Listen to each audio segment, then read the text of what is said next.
Good evening to all. कैसे हैं सब लोग? बढ़िया, अच्छा लग रहा ब्रेक के बाद? Very good. अब पल्स में तो किसी को दुविधा नहीं है? पल्स अल्टरनेटस और इंटरमिटेंट पल्स में कंफ्यूजन तो नहीं? डिफिशिट और डाइक्रोटिक में नहीं? चलिए आगे लिखिए। रेस्पिरेशन।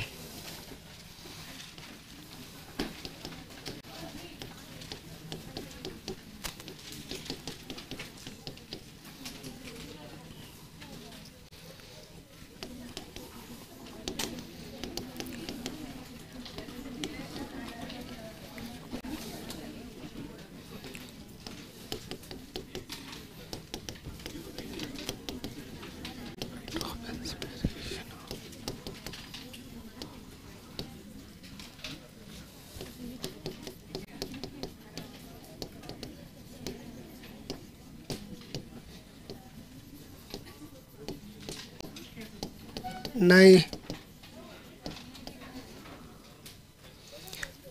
देखिएगा, रेस्पिरेशन किसको कह रहे हैं? Act of inspiration of oxygen. ठीक है, जो भी आप इंस्पिरेशन कर रहे हैं ऑक्सीजन का और CO2 को क्या कर रहे हैं? एक्सेल कर रहे हैं। रेस्पिरेटरी रेट ऐसे ही काउंट करनी है, ये सिर्फ डेफिनेशन से मतलब नहीं है। यहाँ पे मतलब क्या है, जैसे ही इंसान रेस्पिरेशन कर रहा है तो आप काउंट कैसे करोगे? एक तो इन किया, ये पूरे को एक गिनना है, ऐसे नहीं गिनना है 1 2 3 4, ऐसे काउंट नहीं करना है। यूं तो तुम हमेशा टैकी पीनी की करोगे,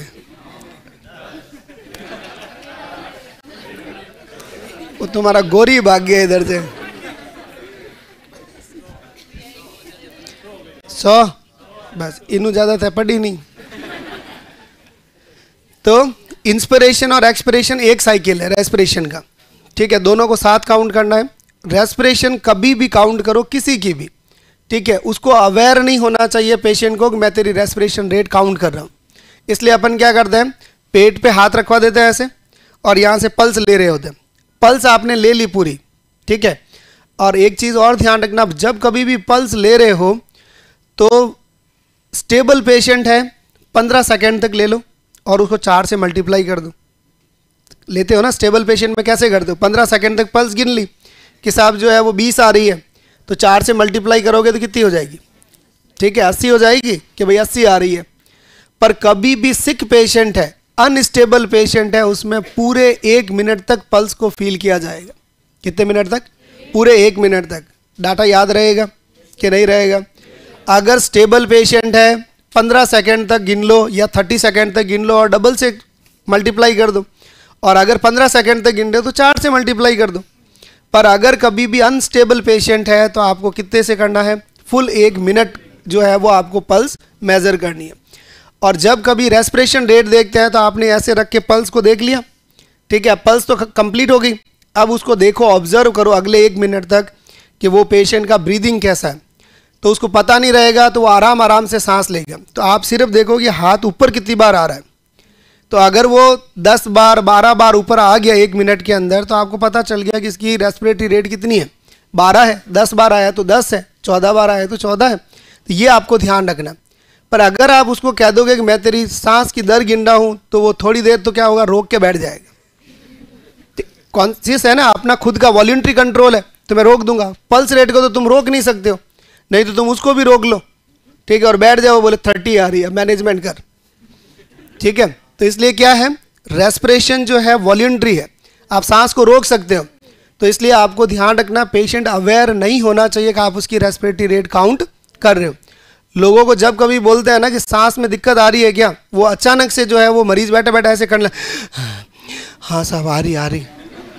ठीक है, मरीज को ऑब्जर्व करो वो किस तरह से नाटक करना चालू कर दें कि साहब सांस की समस्या है, तो वो समझता है कि सांस रोकने से इसको ज़्यादा समझ आएगा, तो वो क्या करता है, वो सांस को रोक देता है।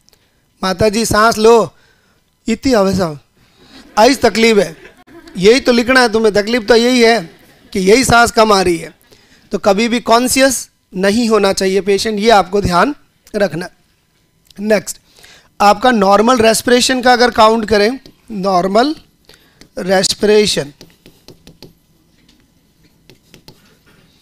अगर देखें और न्यू बॉर्न की बात करें, किसकी बात करें, न्यू बॉर्न की बात करें, तो अपन कहते हैं 40 से लगा के 60 ब्रेथ्स पर मिनट।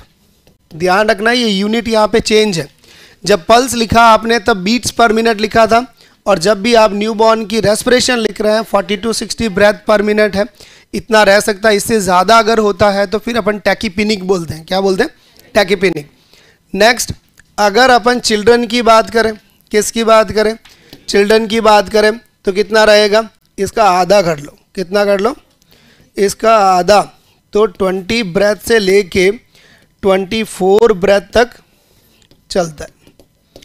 ठीक है, 24 ब्रेथ चिल्ड्रंस की है जो नॉर्मल है। अब अगर आप अडल्ट की बात करो, किसकी बात करो, अडल्ट की, तो अपन कह रहे हैं 12 से 20 ब्रेथ पर मिनट। कितनी ब्रेथ है? 12 से 20 ब्रेथ पर मिनट है। कुछ बुक 16 से 20 भी बोलती है, ठीक है, पर आप 12 से 20 का आंकड़ा ध्यान रखना है। ठीक है, कितनी अडल्ट की ब्रेथ कितनी है? 12 से 20 ब्रेथ पर मिनट है। पर जब कभी भी डिसऑर्डर पढ़ोगे, अगर आप एक ओल्ड एज की लिखोगे, किसकी लिखोगे? ओल्ड एज की, तो वो कहता है 10 से 24 ब्रेथ पर मिनट। कितनी?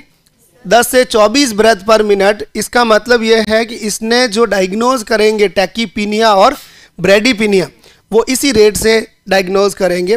तो आगे जब एबनॉर्मलिटीज़ पढ़ते हैं अपन, क्या पढ़ते हैं? एबनॉर्मलिटीज़ पढ़ते हैं, तब लिखते हैं अपन के टैकीपीनिया क्या हुआ? टैकीपीनिया। तो टैकी का मतलब ज़्यादा, पीनिया का मतलब रेस्पिरेटरी रेट है। तो मोर देन 24 ब्रेथ्स पर मिनट। अगर 24 ब्रेथ से ज़्यादा हो गया, उसको अपन क्या बोलते हैं? टैकीपीनिया बोलते हैं। और यही अगर ब्रेडीपीनिया की बात करें, किसकी बात करें? ब्रेडीपीनिया की, ठीक है, तो क्या रहेगा? लेस देन 10 ब्रेथ्स पर मिनट। बात समझ में आई? ये ओल्ड एज में कंसीडर कर रहे हैं, इसलिए ये दोनों को ध्यान रखना। टैकीपीनिक कब बोलोगे? जब 24 से ज़्यादा जाएगी, और 10 से कम जाएगी उसको क्या बोलोगे? ब्रेडीपीनिक। तो अब ये जो पीनिक लिख रहा है, तो यहाँ पे नॉर्मल वर्ड क्या है? यूपनिया। क्या है? यूपनिया। इसको बोलते हैं नॉर्मल रेस्पिरेशन। जो नॉर्मल ब्रीदिंग पैटर्न है उसको यूपनिया बोलते हैं। ठीक है, किसी वर्ड के आगे ई लग जाता है तो वो नॉर्मल है। क्या मतलब है? नॉर्मल है। तो यूपनिया लिखा है, नॉर्मल है। और यही अगर मैं यहाँ पे एपनिया लिख दूँ, क्या लिख दूँ? एपनिया, तो क्या करेंगे डिफाइन इसको? Cessation of, total cessation of breathing. Absent of breathing से मतलब नहीं है, यहाँ किससे मतलब है? टोटल सिसेशन ऑफ ब्रीदिंग क्या कहलाता है? एपनिया कहलाता है। एंड नेक्स्ट जो टर्म है वो है हाइपोक्सिया। क्या होता है? हाइपोक्सिया। क्या मतलब है हाइपोक्सिया का? Lack of oxygen in, very good, lack of oxygen in tissue.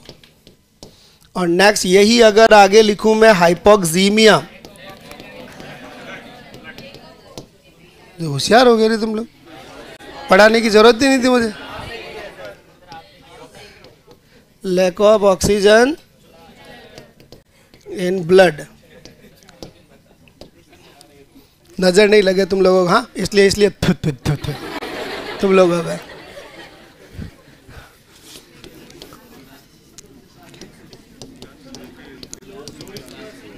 कल बोलोगे मारसा ने बोला होशियार हो गया, मेरे नजर लग गई, तो मारसा ने पहले ही थूक दिया तुम लोगों पे, हाय थू एकदम। चलो, cyanosis, bluish discoloration of, bluish discoloration of skin. ठीक है, अच्छा, ब्लूइश डिस्कलरेशन ऑफ स्किन या म्यूकस मेम्ब्रेन? स्किन, सब एग्री? अच्छा, वो वेस्ट इंडीज वाला आया है उन्नर साइनोसिस के कर देखो वाला, टंग पे देखेंगे,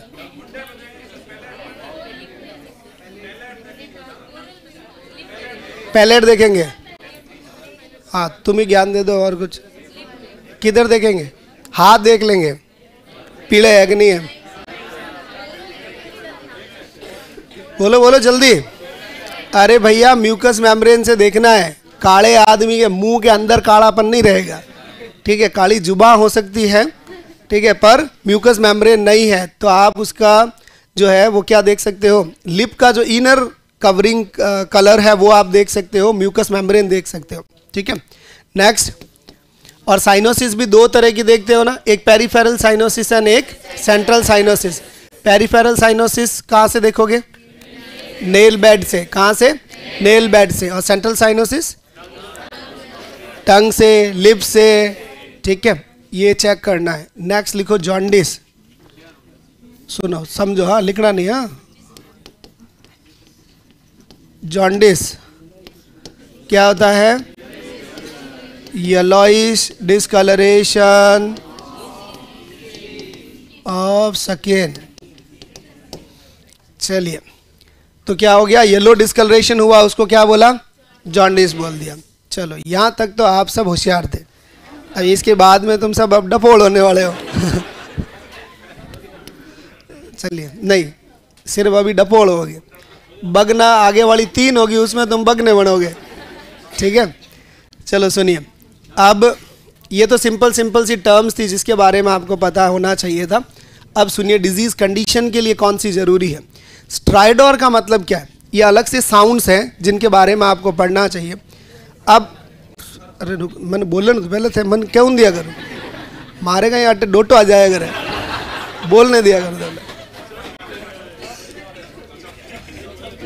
हाँ, चॉकिंग होने लगती है मुझे, फिर मेरा पानी पीना पड़ता है, ठीक है, फिर एक जना को पीछे हाथ घुमाना और पड़ता है। तो ये सौभाग्य मैं तुम्हें दूंगा नहीं, तो टेंशन मत कर, मैं बैठा हूँ सर, मैं फेर दूँ, नहीं फेरना महाराज। सुनो, अब साइनोसिस तो ये और ये दोनों तो कलर के डिसऑर्डर्स हैं। किसके डिसऑर्डर्स हैं? कलर के डिसऑर्डर्स हैं। आगे अपन बात कर रहे हैं कि जो भी डिसऑर्डर्स हैं वो साउंड के डिसऑर्डर्स हैं। तो रेस्पिरेटरी के नॉर्मल साउंड्स आपको पता होने चाहिए कि रेस्पिरेटरी के नॉर्मल साउंड किस तरह से होते हैं। तो अगर आप सुनोगे, ट्रेकिया पे सुनोगे तो ट्रेकियल साउंड आएगा। कैसा साउंड आएगा? ट्रेकियल। ब्रोंकस पे जो है वो ब्रोंकियल साउंड आएगा। पर एक साउंड जिसका नाम है वेसिकुलर साउंड। कैसा साउंड है? Vesicular sound. वो आपके lower lobe of the lung में आएगा। कहाँ आएगा? लोअर लोब ऑफ लंग में आएगा। उसको बोलते हैं वेसिकुलर साउंड। कैसे बोलते हैं? वेसिकुलर। एक होता है ब्रोंको वेसिकुलर साउंड। तो ब्रोंकस और वेसिकुलर के बीच में जो साउंड आएगा उसको ब्रोंको वेसिकुलर कहेंगे। बात समझ में आई?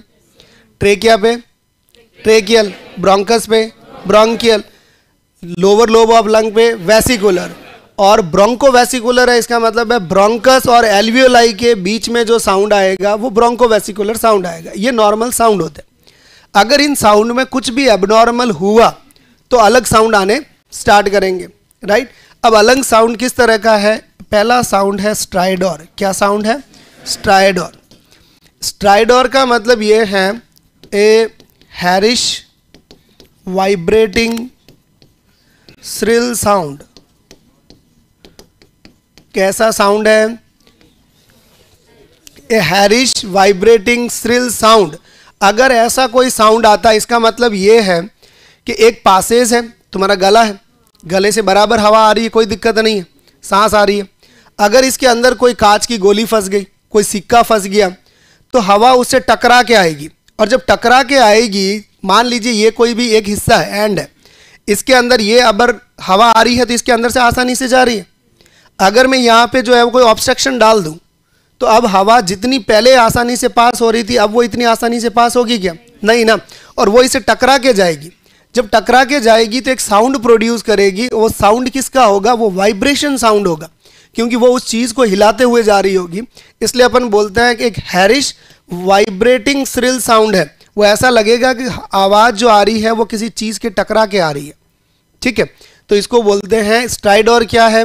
तो एक वाइब्रेटिंग श्रिल साउंड है जो किसकी वजह से देखने को मिलता है या किस कंडीशन में देखने को मिलेगा? तो अपर रेस्पिरेटरी ऑब्स्ट्रक्शन के केस में देखने को मिलेगा। किसमें? अपर रेस्पिरेटरी ऑब्स्ट्रक्शन में देखने को मिलेगा। बात समझ में आई? लोअर रेस्पिरेटरी में ऑब्स्ट्रक्शन नहीं है। किसका कह रहा हूँ? अपर रेस्पिरेटरी में। सिंपल, किसी ने सिक्का निगला तो अपर ही फंसेगा, ठीक है। किसी ने कोई कांच की गोलियां लेके और मुंह में डाल दी, वो भी वहीं पे फंसेगा। और कोई चीज़ लेके और ज़्यादा बड़ा निवाला ले लिया आपने निगलने के लिए और वो भी यहाँ फंस गया, ठीक है। या फिर आपकी जो फिश बोन है वो फंस गई, ठीक है। तो ये सब चीज़ें जो है खाते खाते काफ़ी बार होता है ना कि आपको बीच में हिचकी आ गई और वो चीज़ अंदर की तरफ स्वॉलो हो गई। और फिश का सबसे बड़ा प्रॉब्लम ये है कि जितनी अच्छी फिश लोगे उतना ज़्यादा जो है वो प्रॉब्लमेटिक है, क्योंकि जितनी अच्छी फिश होती है उनकी फिश की जो बोन होती है ना वो बहुत फ्रेजाइल बोन्स है, छोटी छोटी टुकड़े होते हैं उनके। और अगर आपने ध्यान से नहीं खाया तो वो उसका फिश का जो सीधा टुकड़ा है ना वो अंदर जाके सीधा इन्वेड होता है, समझ रहे हो आप। चिप्स होती है पतली पतली, वैसी चिप्स निकल के और फंस जाएगी यहाँ पे। तो ये आपको ध्यान रखना कि जितने भी नॉन वेज ईटर है और स्पेशली फिश ईटर है वो सभी जो है वो फिश खाते हुए ये ध्यान रखें कहीं पे अपर रेस्पिरेटरी के अंदर ऑब्स्ट्रक्शन नहीं हो जाए। और बच्चों को फिश नहीं खिलानी चाहिए, और खिलाओ भी तो विदाउट बोन खिलानी चाहिए। और दूसरा, बच्चों के हाथ में न सिक्का देना है या फिर टॉय का ऐसा कोई भी पोर्शन नहीं होना चाहिए जो ब्रेकेबल हो और वो मुंह में रख दें, क्योंकि बच्चे को जो रिफ्लेक्शन आने वाला है, जो सेटिस्फैक्शन मिलने वाला है वो ओरल ग्रेटिफिकेशन है। कौन सा ग्रेटिफिकेशन है? ओरल ग्रेटिफिकेशन है। वो हर चीज़ को उठा के किस में रखता है? मुंह में रखता है। तो जब मुंह में रखेगा तो उसका कंट्रोल नहीं है। पोस्टीरियर फेरिंग्स में जब आपका कंट्रोल नहीं है तो उसका कैसे रहेगा? आप भी कोई चीज़ पीछे की तरफ रखोगे और थोड़ा सा भी अगर किसी ने मार दिया तो वो क्या होगा? चीज़ सीधा स्वॉलो में जाएगी। तो ये चीज़ आपको ध्यान रखनी है। तो स्ट्राइडोर जो है वो अपर रेस्पिरेटरी में ऑब्स्ट्रक्शन करेगा, जिसकी वजह से ये वाइब्रेटिंग श्रिल साउंड आएंगे। और अगर ऐसा हुआ तो ये सबसे बड़ी एमरजेंसी है। क्या है? सबसे बड़ी एमरजेंसी है, क्योंकि इसको थोड़ी देर तो सांस आती रहेगी। क्यों आती रहेगी? क्योंकि अभी जगह है। पर होगा क्या? बॉडी का रेस्पॉन्स क्या कहता है? बॉडी का रेस्पॉन्स ये कहता है कि अगर कोई भी चीज़ बाहर से बॉडी के अंदर गई, वो उस सभी पार्ट को क्या मानती है? Foreign body. और जब फॉरेन बॉडी मानेगा तो वहाँ पे सिक्रीशन ज़्यादा होने स्टार्ट करेगा। और जैसे ही हिस्टामिन रिलीज हुए, सीरोटोनिन रिलीज हुए, तो वहाँ पे इन्फ्लेमेशन हो के क्या करेगा? स्वेलिंग कर देगा। और वो म्यूकस मेम्ब्रेन जो यहाँ की थी वो सभी इन्फ्लेम्ड होके क्या कर देगी? इसको पूरे पार्ट को जो है वो कवर कर देगी और सब म्यूकस फंस जाएगा उसके अंदर, और उसका धीरे धीरे जो है वो SpO2 फॉल होने लगेगा। तो आप क्या करेंगे इसमें? मैनेजमेंट क्या है? नर्स क्या करेगी? उसको हैम्लिच मैनवर करेगी। क्या करेगी? हैम्लिच मैनवर। पर हैम्लिच मैनवर जो है वो बड़ों के लिए अलग है और छोटों के लिए अलग है। हैम्लिच मैनवर का मतलब है कि आप उसको क्या करना, एक जर्क देना है जिससे वो जो ऑब्स्ट्रक्टेड पार्ट है वो क्या आ जाए? बाहर आ जाए। तो इसके मैनेजमेंट में अगर अपन लिखें कि इसका मैनेजमेंट क्या करेंगे, तो आप सबसे पहले हैम्लिच मैनवर करेंगे। क्या करेंगे? हैम्लिच मैनवर करेंगे। अब हैम्लिच मैनवर में क्या करना है? अडल्ट है तो ये डोमिनेंट हैंड है, ये अंगूठा अंदर जाएगा, ये फिंगर ऐसे लगेगी। फिर आपकी जिफिस्टर्नम, ठीक है, स्टर्नम का सबसे नीचे वाला पार्ट जिफिस्टर्नम में, या सबसे ज़्यादा पेनफुल यहीं पे रहता है। तो इस जगह पे रखो आप। दोनों ऐसे आ रहे हैं ना, ये इससे इस हिस्से में यहाँ रखो, यहाँ पे। फिर इस हाथ से कवर करना है, ठीक है। और फिर इस तरह से वो जो चौक कर रहा है, ठीक है, वो तो आगे की तरफ लटक जाएगा, ठीक है, उसको होश नहीं रहने वाला है, तो वो आगे की तरफ लटकेगा। फिर इसको पीछे से खड़ा होकर और इस तरह से ऊपर करना है। तो यहाँ से उसका प्रेशर लगेगा तो क्या होगा? वो चीज़ बाहर की तरफ आ जाएगी। ऐसा कहाँ रखना है? मरीज के वहाँ रखना है। यूँ नहीं मरीज पड़ियो हटे थे लगान का बाहर आयो।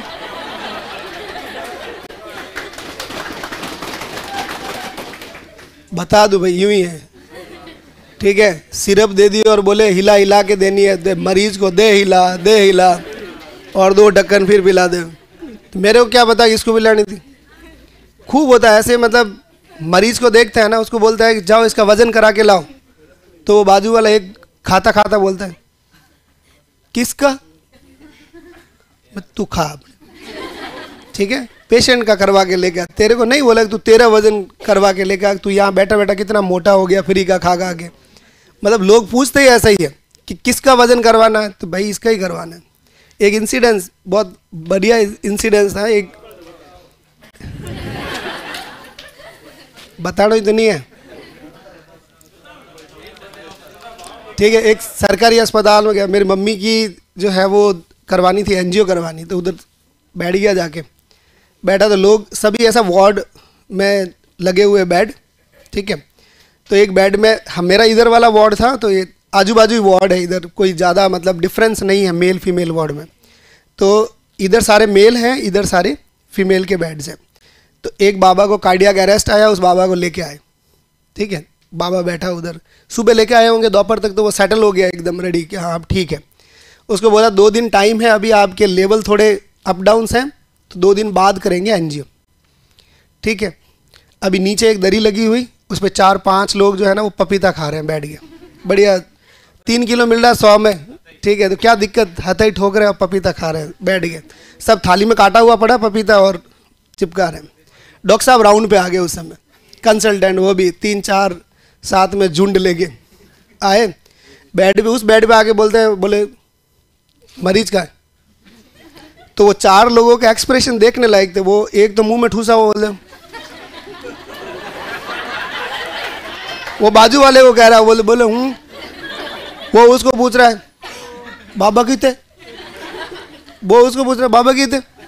तो एक भाई के मुंह में सबसे ज्यादा ठूसा हुआ ना, वो बोल रहा है बाबा वो पपीते के छिलके फेंकने गया गया।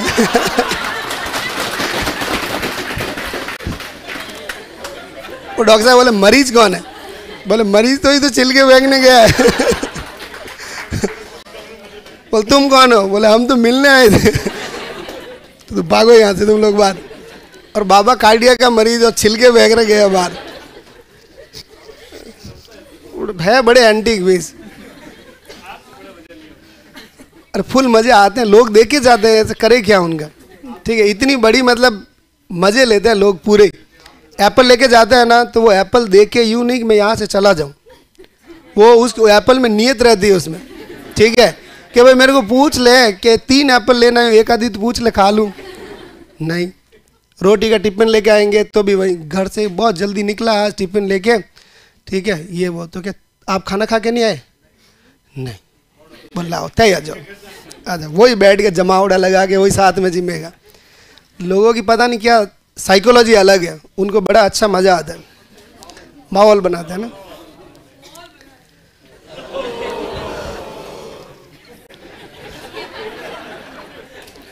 मेरे को समझ नहीं आता है कि तेरे कान बंद है या इनके कान बंद है। बहरा आदमी होता है, बहरा आदमी, ठीक है, वो 2 बार हंसता है। एक बार तो तब जब सब हंस रहे होते हैं, एक बार तब जब उसको बात समझ आती है।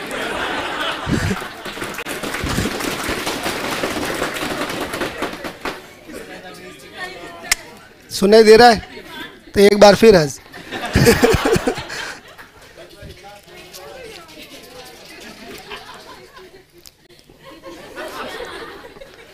चलो नेक्स्ट। तो हेमलिच मैन्यूअर में आपको पेशेंट आगे रहेगा, आप पेशेंट के पीछे रहोगे इस तरह से। फिर ये जो आपका फिस्ट बनाना है, यहाँ पे रखना है स्टर्नम के नीचे, जिफी स्टर्नम के, और फिर उसको क्या करना है, अपलिफ्ट करना है, तो वो निकल जाएगा बाहर। अगर छोटा बच्चा है जिसको आप हाथ पे होल्ड कर सकते हो, उसी को हाथ पे होल्ड करना है, समझ गए? बच्चे का मतलब है ऐसा बच्चा जिसको आप हाथ पे होल्ड कर सकते हो, वही बच्चा। हो सकता है कि वो इन्फेंट है, ठीक है, जिसका वजन जो है वो कम से कम 8-9 किलो का है और तुम खुद जो है वो 30 किलो के हो, ठीक है। कोशिश नहीं करनी है कि उसको हाथ पे ले लो, ठीक है, वो हाथ जो है वो दूसरे दिन लटका हुआ मिलेगा। तो जितना सहन कर सकते हो वजन, उतना ही बच्चे को उल्टा करना है। और शोल्डर के बीच में आपको क्या करनी है, टैपिंग करनी है। तो आप टैप करोगे जोर से तो क्या होगा, वो निकल जाएगा बाहर। तो ये हेमलिच मैन्यूअर का तरीका। अगर आपने हेमलिच मैन्यूअर किया और फिर भी वो चीज़ बाहर आई नहीं, क्यों, जरूरी थोड़ी है कि हेमलिच से बाहर आ जानी है, बाहर नहीं आई तो आपको उस पेशेंट को कहाँ ले जाना पड़ेगा, एमरजेंसी ले जाना पड़ेगा। और एमरजेंसी में उस पेशेंट का ट्रेकियोस्टमी करना पड़ेगा। ऐसी ट्रेकियोस्टमी को टेम्परेरी ट्रेकियोस्टमी के नाम से जानते हैं। भाई आपका पर्पज़ क्या है? पर्पज़ ये है कि जब तक ये नहीं निकले तब तक आपको पेशेंट को क्या देनी है, सांस देनी है। जैसे ही वो निकल जाएगा तो अपन ट्रेकियोस्टमी को क्या कर देंगे, बंद कर देंगे वापस, ठीक है। तो ये आपको ध्यान रखना है। तो ऐसी ट्रेकियोस्टमी जो अपन परफॉर्म करते हैं उसको टेम्परेरी ट्रेकियोस्टमी के नाम से जानते हैं। क्लियर ये स्ट्राइडोर। नेक्स्ट, स्ट्राइडोर के बाद में आता है एक व्हीजिंग साउंड। कैसा साउंड आता है? व्हीजिंग साउंड। व्हीजिंग का मतलब होता है ए sound like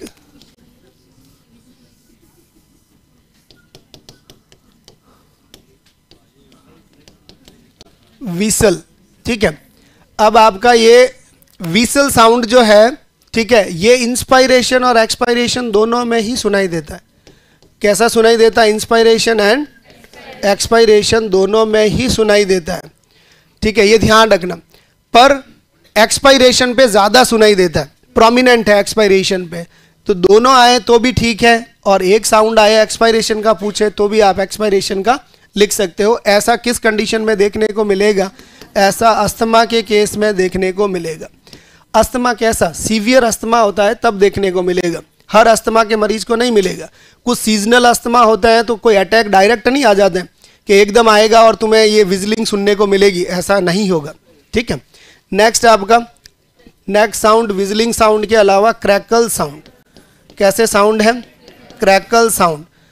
crackle sound also known as, इसी साउंड को रेल कहते हैं। क्या कहते हैं? रेल। ये हिंदी वाला रेल नहीं है, यूँ नहीं कि तुम लिख दो मारसा ने हिंदी में लिखा और मैं इसका इंग्लिश करके ट्रेन लिख दूं, ठीक है। समझ में आया? इसका रेल मतलब रेल ही है। तो क्रैकल्स को ही क्या बोलते हैं? रेल बोलते हैं। और it is a bubbling sound, it is a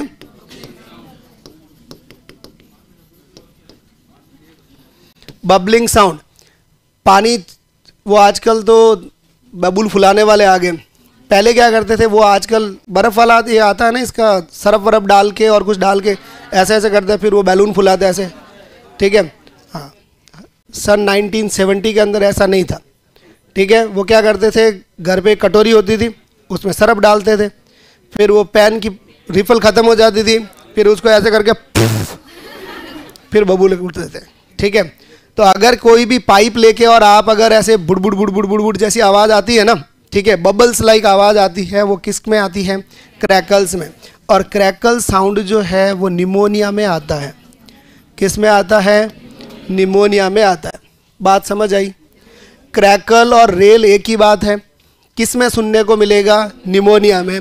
pneumonia में हुआ क्या है, म्यूकस मेम्ब्रेन जो लंग की पैरेन्काइमल सेल है वो इन्फ्लेम्ड हो जाती है, और इन्फ्लेम्ड होने की वजह से ये साउंड आपके प्रोड्यूस होंगे। तो आपको दोनों साउंड यहाँ पे लिख दिए। नेक्स्ट, क्रैकल साउंड के अलावा स्ट्रैटरस ब्रीदिंग। कैसी ब्रीदिंग है? स्ट्रैटरस ब्रीदिंग। excessive accumulation of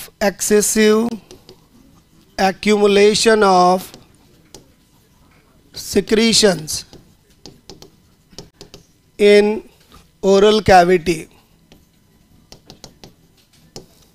और ऐसा किस में देखने को मिलेगा? अल्कोहलिक पेशेंट में, ठीक है। अब ये जो अल्कोहलिक वाला ब्रीदिंग करता है ना, एक्चुअल क्या होता है, जैसे ही दारू आप ज़्यादा पियोगे तो लोग बोलते हैं टंग जो है वो भारी पड़ने लग जाती, हैवी हो जाती है, इसीलिए तो वो इंग्लिश बोलता है, हिंदी उससे बोली नहीं जाती, ठीक है। और भूल से कोई मलयालम का मरीज हो तो आपको समझ ही नहीं आए कभी, क्योंकि मलयालम बहुत फास्ट बोली जाती है। तुम्हारे हिंदी वाले जो लेटर्स हैं ना वो कितने? 26 है। अ आ ई कितने? 26 ही तो है। ओ वावल, अरे अ से अनार, ई से इमली, 26 ने कितना है स्वर? अरे अ आ स्वर है और क ख ग घ ड़ व्यंजन है, टोटल कितना है? 52, 36 है, ये ओनली 36 है। गिनो सब लोग गिनो। अरे हिंदी वाले कितने हैं वो बताओ। हाँ बताओ।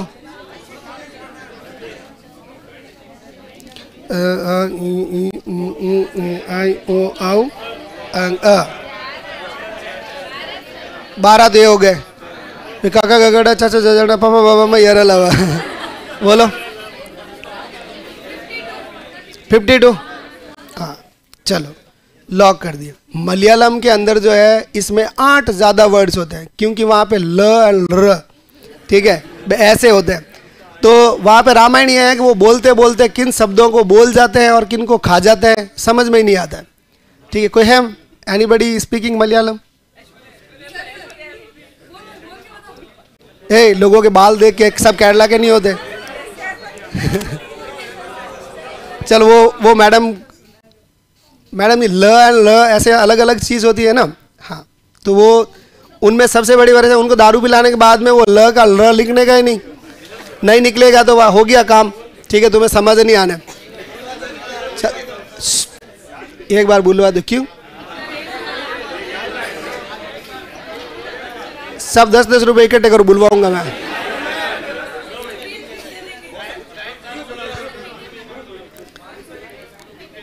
ये नो गलाटा मारती रहा। चलो चुप अभी, ठीक है। कुछ नहीं बोला मैंने, कन्नड़ा ही बोली मैंने। सुनो, अभी जो आपके अल्कोहलिक में होता है उसमें क्या होता है, एक्सेसिव स्टिमुलेशन ऑफ सिक्रीशंस हो जाते हैं। क्या हो जाते हैं? एक्सेसिव स्टिमुलेशन ऑफ सिक्रीशंस हो जाते हैं। तो वो ड्रिबलिंग ऑफ सलाइवा होने लगता है उसके मुंह से। ठीक है, ज़्यादा एक्सेस पीने के बाद में जो है ना उसको पता नहीं होता है।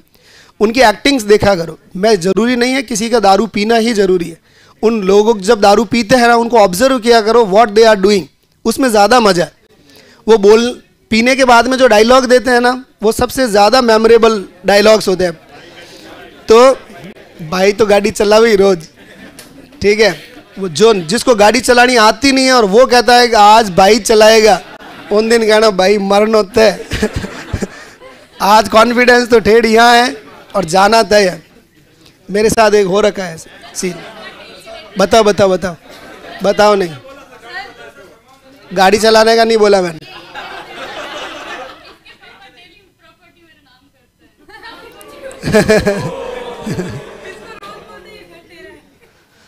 बढ़िया है, किसी दिन पेपर लेके जाओ, साइन करवा देना बस।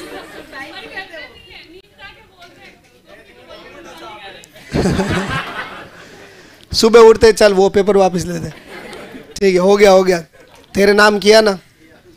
सुनो अभी, तो ये जो भी अल्कोहलिक वाले होंगे एक्सेस पीते ही जो है वो सलाइवा स्टिमुलेट होने लगता है, उनके मुंह से ड्रिबलिंग होने लगती है, टंग जो है वो हैवी होने लगेगी, तो वॉइस क्लियर नहीं होती है। इसलिए उनको बोलते हैं स्लग्रिश वॉइस होती है। कैसी होती है? स्लग्रिश वॉइस होती है। और नेक्स्ट, ये जैसे ही बोलेंगे वैसे इनके मुंह से जो है ना वो ड्रिबलिंग, ये जो सारा सलाइवा होता है ना, तो ये इसकी मफल्ड चीज़ आती रहती है, ऐसे ऐसी आवाज़ आएगा, क्लियर नहीं होगा। तो इसमें कहते हैं excessive accumulation of secretion in oral cavity की वजह से जो ब्रीदिंग होती है उसको स्टैटरस ब्रीदिंग बोलते हैं। क्या बोलते हैं? स्टैटरस ब्रीदिंग बोलते हैं। तो सीधा सवाल आता है, अल्कोहलिक पेशेंट में किस टाइप की ब्रीदिंग रहेगी? स्टैटरस ब्रीदिंग रहेगी। नेक्स्ट, अब ये तो ब्रीदिंग हो गई, इसकी स्ट्राइडर हो गया, विज हो गया। अब आप सुनो आगे वाली ब्रीदिंग्स, जिसको लिखिए कुसुमुल्स रेस्पिरेशन। कुसुमुल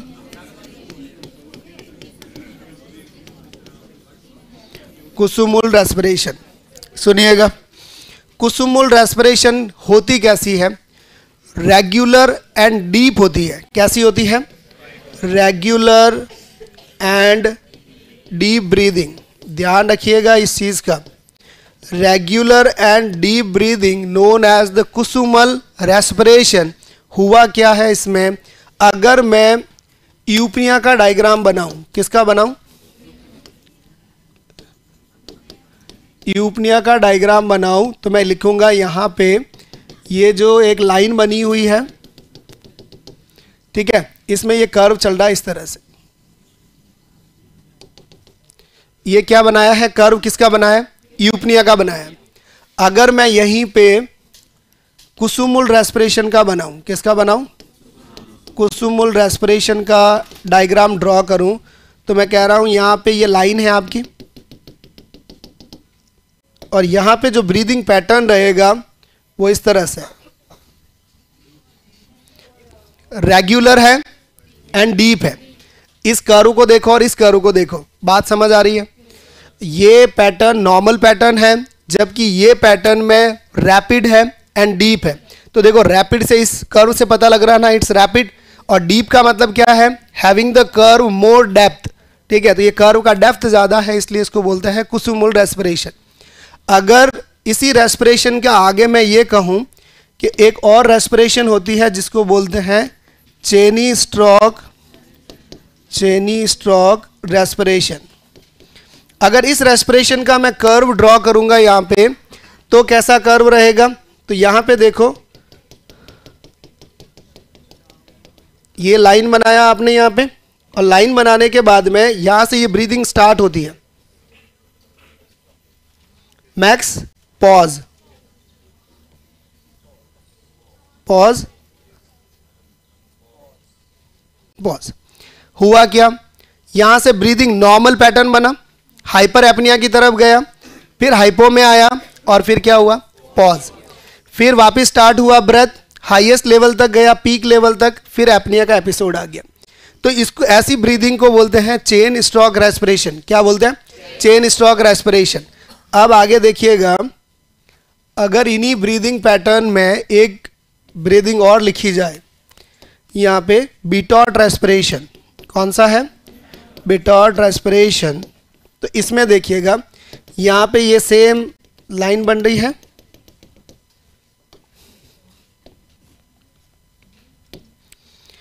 इसमें सेम आपकी डीप चल रही है, रैपिड चल रही है, देन पॉज, देन पॉज। अब सिर्फ आपको 3 डायग्राम पे ध्यान देना है यहाँ पे, ठीक है? ये 4 डायग्राम मैंने ड्रॉ कर रखे हैं। इन चारों डायग्राम को देखो, पहले तो देखो अलग है क्या? चारों ही अलग है।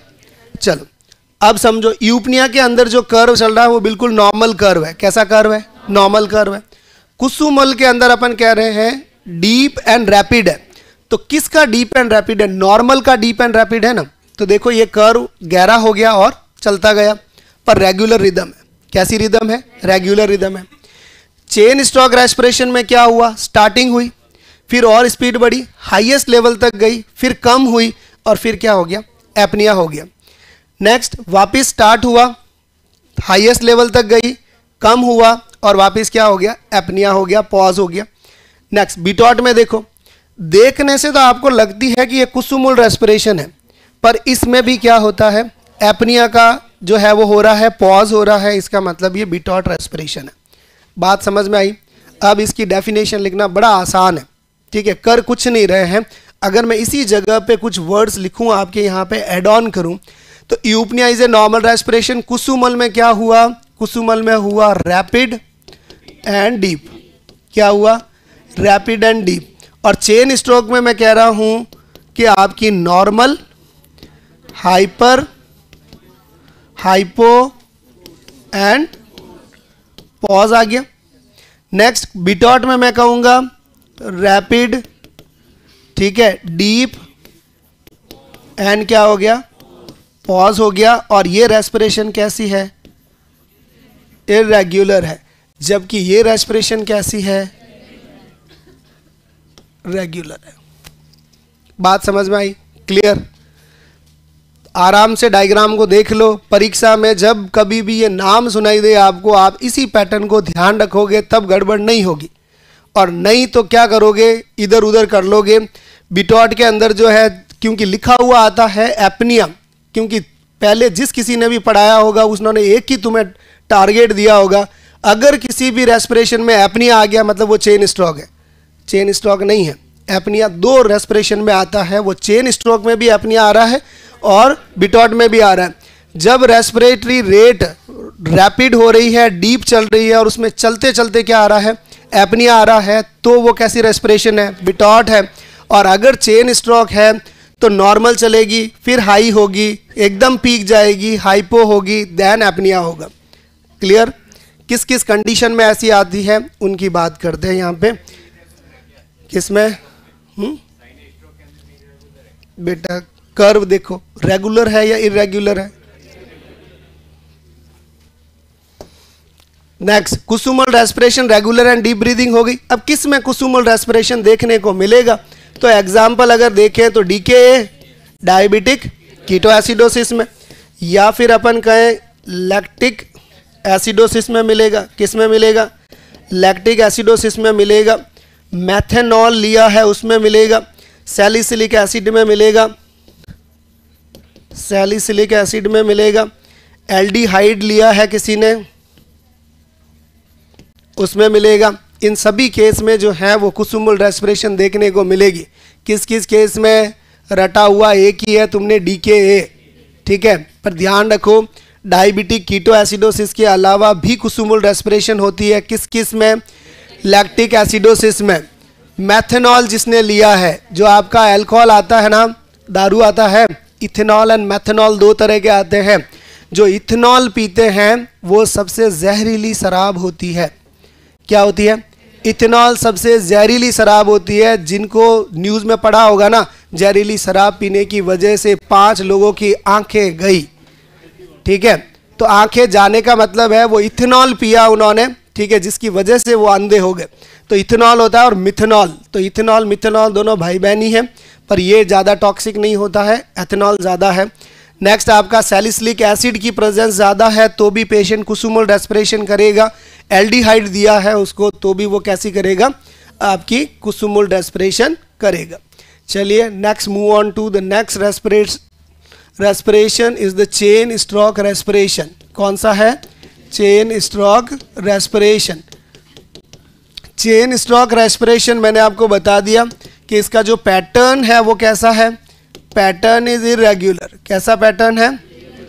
इरेग्युलर पैटर्न है, राइट। नेक्स्ट इसमें क्या किया गया? स्टार्ट कहाँ से हुई? नॉर्मल से, फिर क्या हुआ? हाइपर हुआ, राइट, और फिर क्या हुआ? हाइपो हुआ, और लास्ट में क्या गया?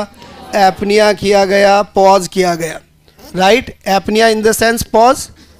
क्या मतलब हुआ? पॉज हुआ। और ऐसा किस कंडीशन में देखने को मिलेगा?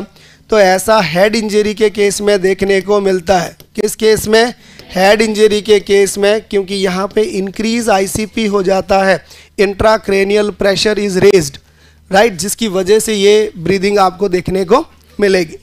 नेक्स्ट इसका अगला जो रेस्पिरेशन है उसको बोलते हैं बीटॉट रेस्पिरेशन। क्या बोलते हैं? बीटॉट रेस्पिरेशन। और बीटॉट रेस्पिरेशन इज इरेग्युलर पैटर्न। इसका पैटर्न कैसा रहेगा? इरेग्युलर रहेगा।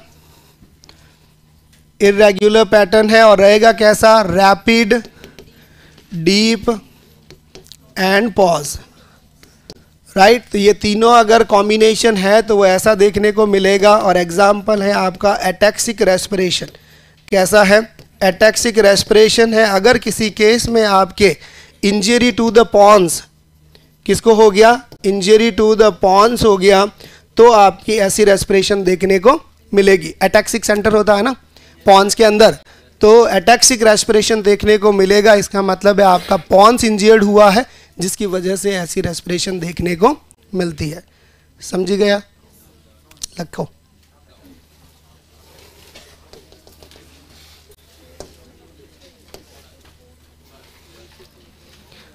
समझ आ रहा है? फिल्म देख रहे हो तुम लोग? समझ आ रहा है? बहुत बढ़िया।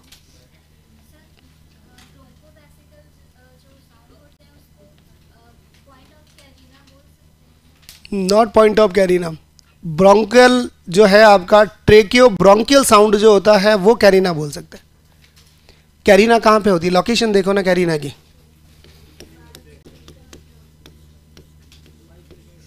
ठीक है, ये तो ट्रेकियल साउंड है, यहाँ पे नीचे ब्रोंकियल साउंड आएगा। और कैरिना की लोकेशन क्या है? Tracheobronchial sound is known as the carina sound. ठीक है, उसके नीचे नहीं कहेंगे। हाँ, टेयर लंग में वेसिकुलर आ सकता है क्योंकि उसकी लोकेशन हो सकता है कि लोअर लोब पे हुई हो। जहाँ कहीं पे भी एल्वियोलाइज है वहाँ सभी जगह पे साउंड जो आएगा वो वेसिकुलर साउंड्स आएगा। हाँ, साइड पूरा जो कवरिंग है आपका बेस है उसका, मतलब जनरली अपन बेस मानते हैं, तो बेस का मतलब ये नहीं है कि इसका साइड भी बेस ही होता है, क्योंकि लंग्स तो इस तरह से डिवाइडेड है ना। लंग्स का डिवाइडेशन किस तरह से? इस तरह से।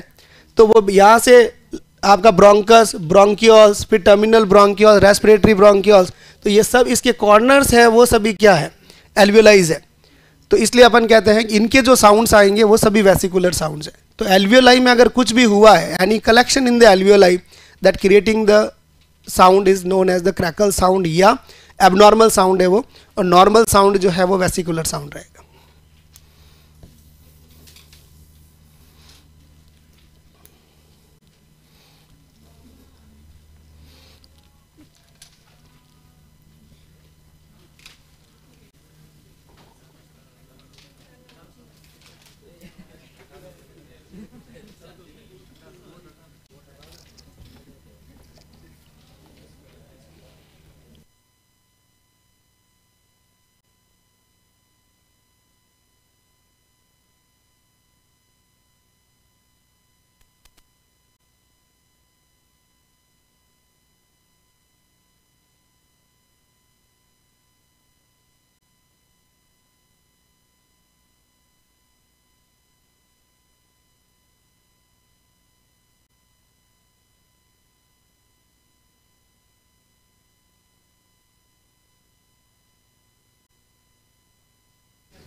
भैया मेटाबॉलिक एसिडोसिस कॉम्पनसेशन में कुसुमल रेस्पिरेशन कैसे प्रेजेंट रहेगी?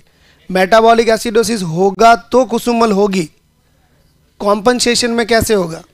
कॉम्पनसेट जब कर दिया तो फिर किस तरह की रेस्पिरेशन?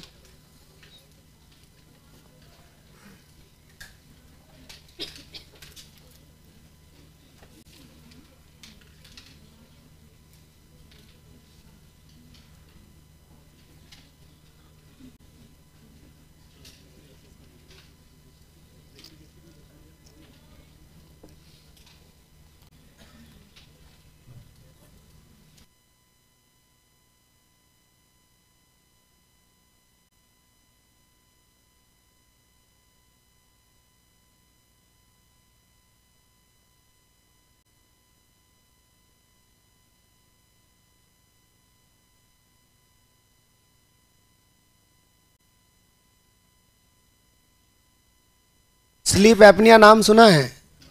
स्लीप एपनिया सुना है? तो क्या वो रोज चल जाता है नींद में? रोज चल जाता है क्या? बॉडी का रेस्पॉन्ड क्या है? जैसे ही आप भूल जाते हो सांस लेना तो ब्रेन एक्टिव होता है और उसको जगा देता है, फिर क्या करता है वो करवट लेके फिर सो जाता है, फिर उसको जब सफोकेशन होने लगेगी तो फिर वो जगेगा एकदम और फिर वापस हो जाएगा करवट बदल के। ठीक है, ये स्लीप एपनिया में ऐसा होता है। तो एपनिया का मतलब ये नहीं है कि वो सल्ट जाएगा, इसका मतलब है कि वो रेस्पिरेशन पूरी बंद कर देता है। बंद करते जैसी सफोकेशन होने लगेगा वो वापस ब्रीदिंग का पैटर्न स्टार्ट कर देगा।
अगर वॉमिटिंग पूछे आपको तो मेटाबॉलिक एसिडोसिस होता है? एसिडोसिस होगा या एल्किलोसिस होगा? मेटाबॉलिक एल्किलोसिस होगा। पर अगर किसी केस में सीवियर वॉमिटिंग हो रही है, जैसे अपन कहते हैं हाइपरेमेसिस ग्रेविडेरम, तो उसमें उसका रिवर्स होता है। क्या होता है? उसका रिवर्स होगा, ये ध्यान रखना। ठीक है, जैसे हाइपोक्सिया की इनिशियल हाइपोक्सिया में क्या हो रहा था? इनिशियल हाइपोक्सिया के अंदर जो है वो मेटाबॉलिक एल्किलोसिस हो रहा था, पर जैसे ही आपका इनिशियल से वो चेंज हो जाएगा, सीवियर में कन्वर्ट हो जाएगा, तब वो कंडीशन मेटाबॉलिक इसकी रेस्पिरेटरी एसिडोसिस की होगी। किसकी होगी? रेस्पिरेटरी एसिडोसिस की होगी। और स्ट्राइड और इंस्पिरेशन एक्सपिरेशन दोनों में सुनाई दे सकता है। पैराडॉक्सिकल पल्स का मतलब होता है कि जैसे ही आप इंस्पिरेशन करेंगे तो आपका वॉल्यूम जो है वो क्या हो जाता है? कम हो जाता है, उसकी रेट कम हो जाएगी, उसको बोलते हैं पैराडॉक्सिकल पल्स।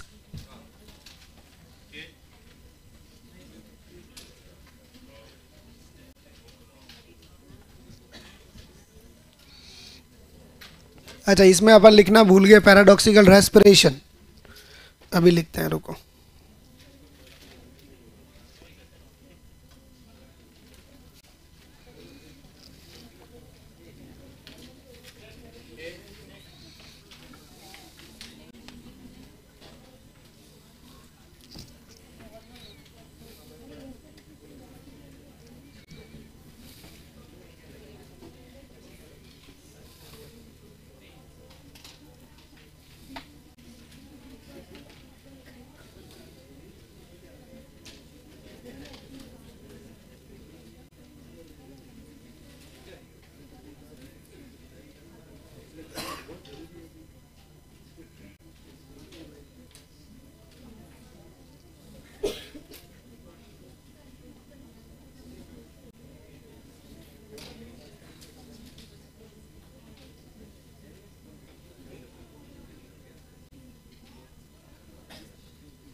मैकेनिज्म अलग चलेगा उसका।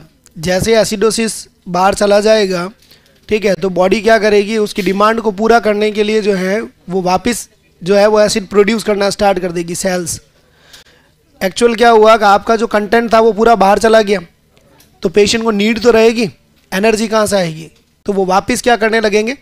उस एसिडोसिस को बनाने लगेंगे, क्योंकि वो जो फैट स्टोरेज था उससे एनर्जी खींचने लगेंगे, तो वापस सेम वही कीटोन बॉडीज और बनने स्टार्ट हो जाएंगे।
भैया समझो चीज़ को, किसी चीज़ को बिना समझे जो है वो तुम लोग आंसर करते हो।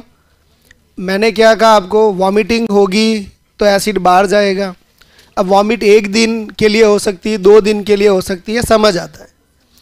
ठीक है, उस कंडीशन में तो क्या होगा, ठीक है, एल्केलोसिस होगा, मेटाबॉलिक एल्केलोसिस। नेक्स्ट चीज, अगर किसी लेडी को हाइपर इमिसिस ग्रेविडरम का केस है, उसको पिछले 9 महीने से उल्टियां कर रही है, वो कितने महीने से, 9 महीने से उल्टियां कर रही है, वो 6 महीने से उल्टियां कर रही है, उस कंडीशन में वो खा ही नहीं पा रही है, जितना खा रही है वो सब तो कहाँ जा रहा है, बाहर जा रहा है, तो वो मर जाएगी ना।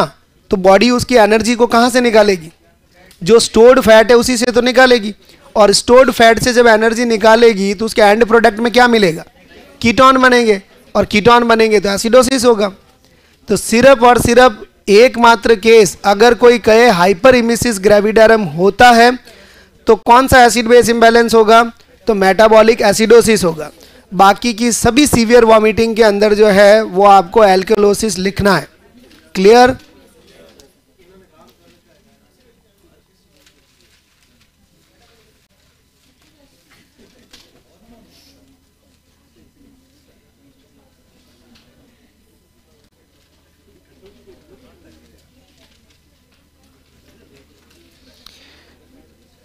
अरे प्रियव्रत शर्मा जी, चीज जो मैं बोल रहा हूं वो आप समझो, ठीक है। मेटाबॉलिक एसिडोसिस जब होगा तो पेशेंट ऑलरेडी जो है वो कुसुमल रेस्पिरेशन करेगा। जब कुसुमल रेस्पिरेशन करेगा तो वो क्यों कर रहा है कुसुमल रेस्पिरेशन, ठीक है, क्योंकि वो एसिड ज़्यादा बना है, तो उस कंडीशन में तो वो हो ही रहा है। फिर वो बॉडी का मैकेनिज्म है कि वो सांस ऐसी लेगा तब वो एसिड को क्या करेगा, बाहर फेंकेगा। तो इनिशियल में तो क्या है, कुसुमल रेस्पिरेशन उसका रिजल्ट है जो आपने किया है। फिर बाद में कॉम्पनसेशन कब होगा, तब वो रेस्पिरेटरी रेट जो है उसकी डीप और रैपिड हो रही है उसकी वजह से करेगा। दूसरा, जब आपका रेस्पिरेशन और बाइकार्ब्स ये सब सपोर्ट करेंगे तब कॉम्पनसेशन होगा, अदरवाइज कॉम्पनसेशन नहीं होगा। किसमें?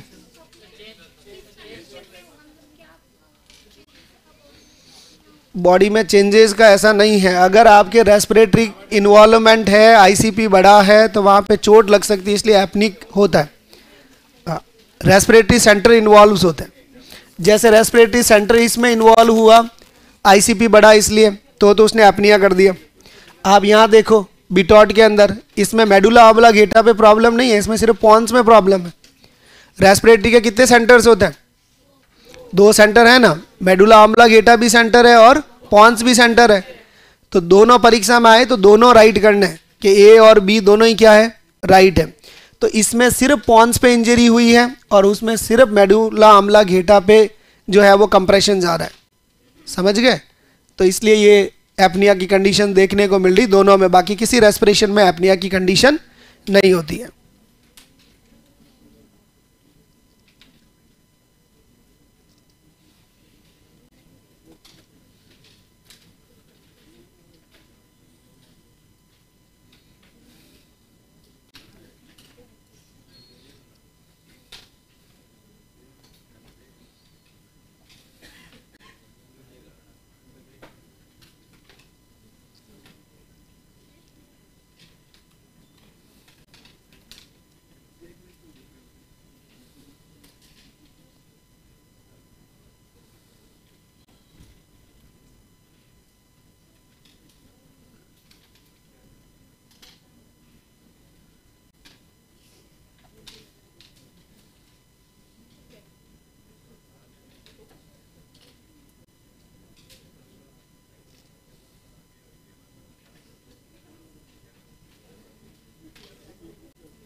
चेंज।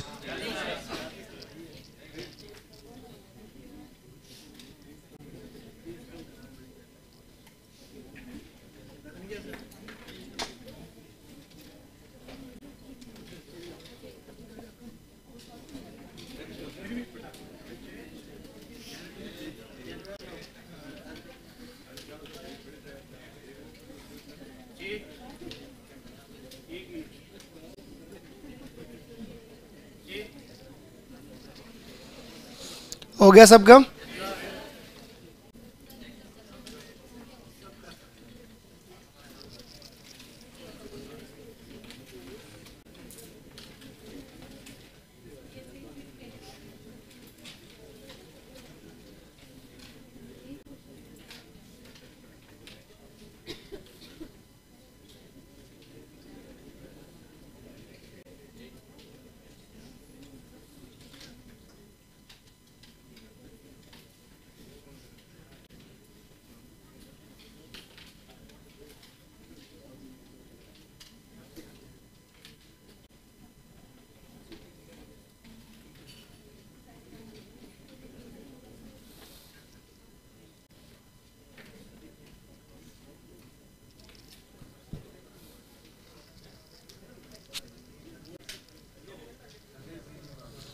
चेन स्ट्रोक के अंदर हाइपो हाइपर का मतलब है कि रेस्पिरेटरी रेट नॉर्मल चलेगी, फिर हाइपर चलेगी एकदम, फिर थोड़ी कम आएगी और एकदम एपनिया हो जाएगा। ये हाइपो हाइपर का मतलब है।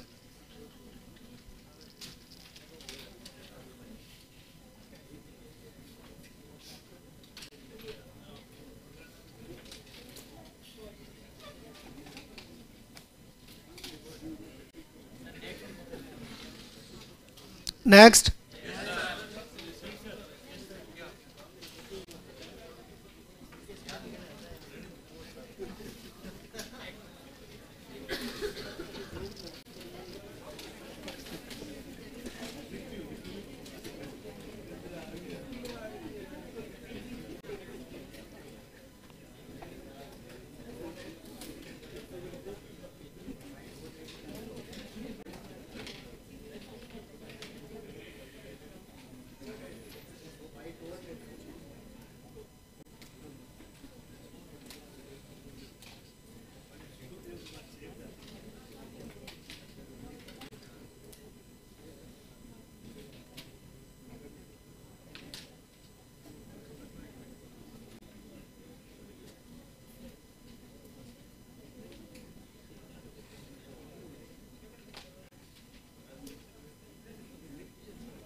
बीटॉट रेस्पिरेशन इरेगुलर ही तो है भाई, उसमें रेगुलर पैटर्न कहाँ है?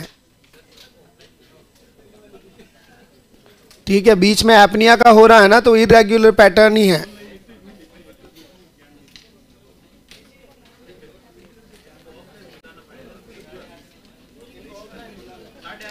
हाँ, एपनिया के बाद वापस नॉर्मल रेस्पिरेशन स्टार्ट हो जाएगा। आवाज नहीं।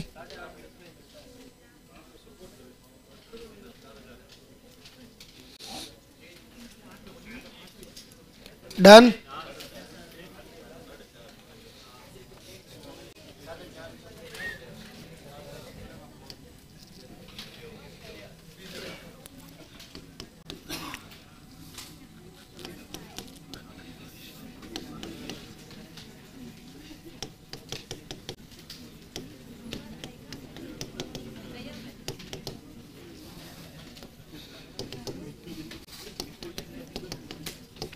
It is a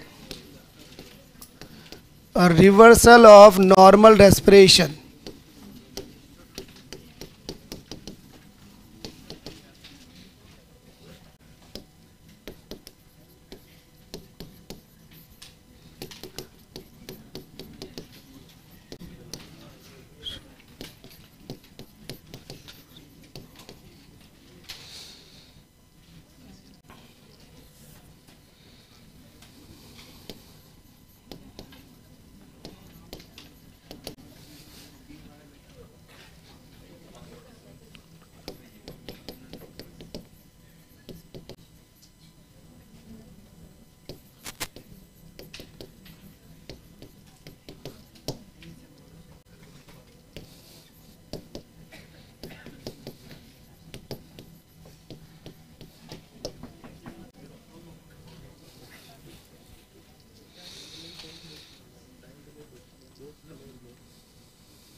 लिखो इसको, लास्ट ही तो है ये।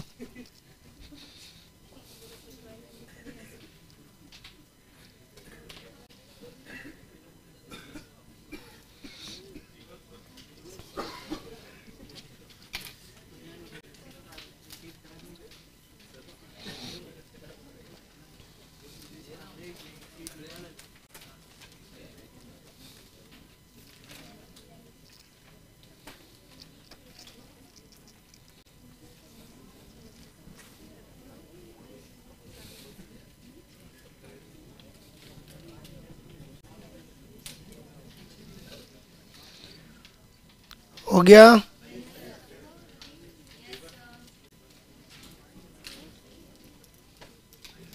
बात समझ में आई क्या लिखा हुआ है? नहीं समझ में आई? चलो तो आगे चलो। पैराडॉक्सिकल रेस्पिरेशन में क्या है? नॉर्मल जब ब्रेथ करते हो ना आप, उसका उल्टा रेस्पिरेशन है। ठीक है, उल्टा रेस्पिरेशन क्या है? नॉर्मल जैसे ही आप इंस्पिरेशन करोगे तो पेट कैसे जाता है? ठीक है, चेस्ट इन, इन में इन, ठीक है, आउट में आउट। यहाँ क्या हो रहा है? उल्टा। ठीक है, इन में आउट जा रहा है, आउट में इन जा रहा है। अगर उल्टी रेस्पिरेशन होगी नॉर्मल से तो ऐसी रेस्पिरेशन को क्या कहेंगे? पैराडॉक्सिकल रेस्पिरेशन कहेंगे। किस में होगा? फ्लैल चेस्ट में होगा। ऐसा क्यों करता है वो? ऐसा इसलिए करता है कि फ्लैल चेस्ट में पेन होता है, और जैसे ही आप इंस्पिरेशन करोगे और चेस्ट बाहर की तरफ जाएगा तो उसको क्या होगा? पेन ज़्यादा होगा। इसलिए वो क्या करता है? ठीक है, वो साथ साथ ही काम करता है, उल्टा काम करता है। सांस में जैसे ही तो ये एक्सपेंड होगा तो वो क्या करता है? इसको रिवर्स करता है। ठीक है, तो इसलिए वो पेन को सबसाइड करने के लिए ऐसा करता है। ठीक है, ऐसी रेस्पिरेशन को पैराडॉक्सिकल रेस्पिरेशन कहते हैं। चलिए नेक्स्ट हेडिंग डालो। Blood pressure.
इधर ध्यान दो।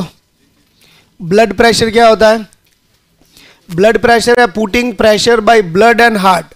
ठीक है, हार्ट जो है वो ब्लड को क्या करता है? पंप करता है, और उसका प्रेशर किस पे क्रिएट करता है? ठीक है, आपकी ब्लड वेसल्स पे क्रिएट करता है, आर्टरी पे क्रिएट करता है, तभी एक प्रेशर निकल के आएगा, उसको क्या बोलेंगे? Blood pressure. Next, normal blood pressure कितना होता है? 120/80 mm ऑफ Hg, और इसकी यूनिट अगर चेंज करेंगे तो अपन कहते हैं 16/11 kPa। इसका मतलब है किलो पास्कल के अंदर यही रीडिंग को अपन ने इसमें लिखा है। ठीक है, 120/80 mm ऑफ Hg को किस में कन्वर्ट किया है? किलो पास्कल में कन्वर्ट किया है, तो क्या रीडिंग होगी? 16/11 kPa होगी। एक परीक्षा में पूछा हुआ है नॉर्मल बीपी कितना होता है, और उसमें यूनिट कौन सी दे दी? किलो पास्कल की दे दी। तो यहाँ पे मैंने ब्रैकेट में लिख दिया है कि 16/11, जो 120/80 है उसको अपन kPa में 16/11 लिखते हैं। नेक्स्ट आपका 120 जो है वो सिस्टोलिक प्रेशर है, और 80 जो है वो क्या है? डायस्टोलिक प्रेशर है। सिस्टोलिक प्रेशर का मतलब क्या है? सिस्टोल का मतलब है कॉन्ट्रैक्शन से लेना देना है। किससे लेना देना?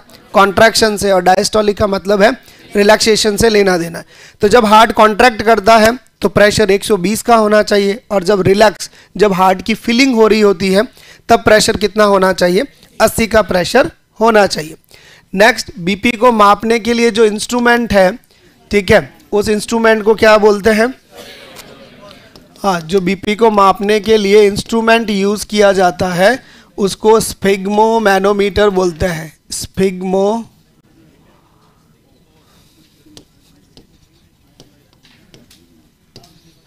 स्फिग्मोमैनोमीटर। और sphygmomanometer is discovered by von Basch. किसने ढूंढा है इसको? वॉन बॉसेच ने ढूंढा है। तो सबसे पहले बीपी इंस्ट्रूमेंट का आविष्कार जिसने किया था वो वॉन बॉसेच था। नेक्स्ट, जब भी आप बीपी ले रहे हैं तो आप बीपी कप को किस जगह पे अप्लाई करेंगे? तो मोस्टली अपन बीपी कप को जो है वो आर्म पे अप्लाई करते हैं। कहाँ पे करते हैं? आर्म पे। तो कितना ऊपर करना है? आपके एंटी क्यूबॉइडल फोसा से 2.5 सेंटीमीटर एबो रखना है, राइट। तो जो आर्म पे आपका cuff of BP on arm should be placed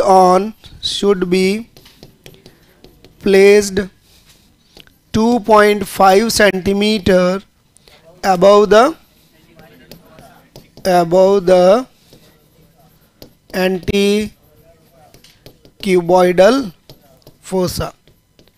बात समझ में आई? चलिएगा नेक्स्ट, आपका जब कभी भी बीपी लोगे, बीपी इंस्ट्रूमेंट आपके हार्ट लेवल पे होना चाहिए। किस पे होना चाहिए? आपके हार्ट लेवल पे। नेक्स्ट, जो रीडिंग पढ़ रहे हो वो आपके आई लेवल पे होनी चाहिए। किस पे होनी चाहिए? आई लेवल पे। ये दो चीज़ें ध्यान रखना। जब भी बीपी ले रहे हो, बीपी इंस्ट्रूमेंट किस लेवल पे होना चाहिए? हार्ट लेवल पे। और नेक्स्ट, आपकी आईज किस लेवल पे होनी चाहिए? आपके उस पैटर्न जो भी चीज़ पढ़ रहे हो वो आपकी आंखों के जस्ट पैरेलल लेवल पे होना चाहिए। नहीं तो रीडिंग क्या पढ़ोगे?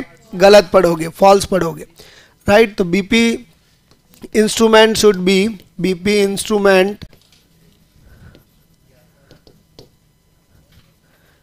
B at heart level. And nurse को जो ध्यान रखना है वो हमेशा आई लेवल पे रीड करना है, ये ध्यान रखें। चलिएगा, हाँ नीचे बिराजो, बैठ के देखो, आई लेवल पे देखो, तभी पता लगेगा।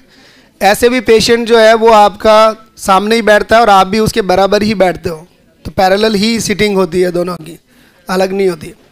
नेक्स्ट, बीपी का ये तो हुआ एक नॉर्मल पैरामीटर। अब बीपी लेने के तरीके कौन से हैं? Methods of taking BP.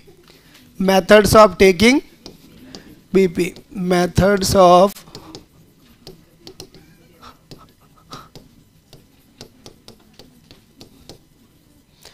Taking blood pressure. अब बीपी लेने के कौन कौन से तरीके हैं? तो अपन बीपी लेने के दो तरीके यूज करते हैं, ठीक है। कौन से यूज करते हैं?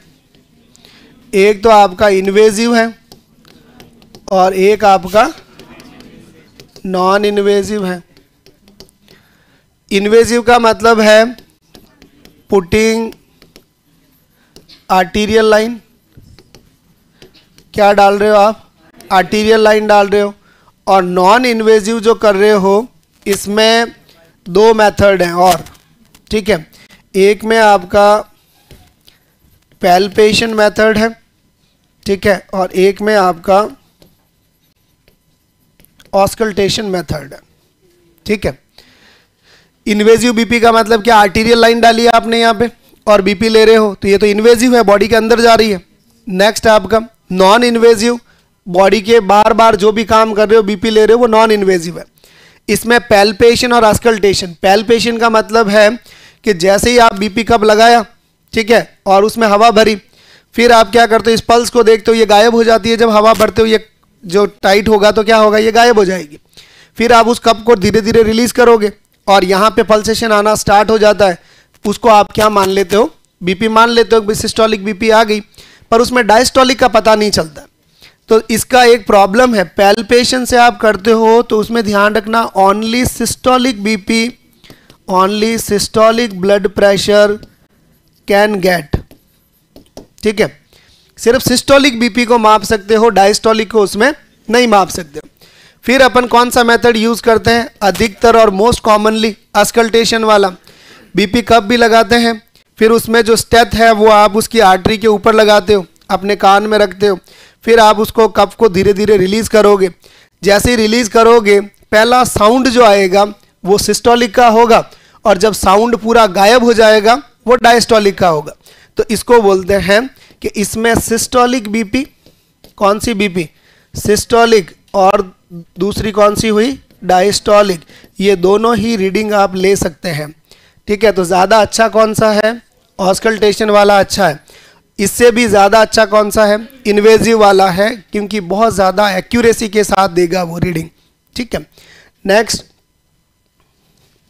जो आपका during blood pressure, during blood pressure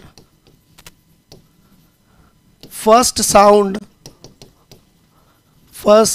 heard, it's known as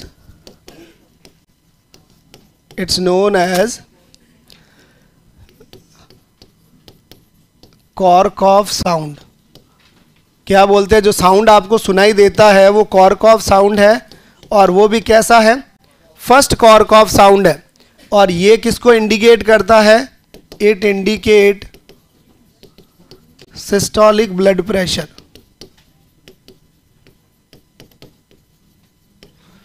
किसको इंडिकेट कर रहा है, सिस्टोलिक ब्लड प्रेशर को। Next, when sound are disappearing, it is called as diastolic sound,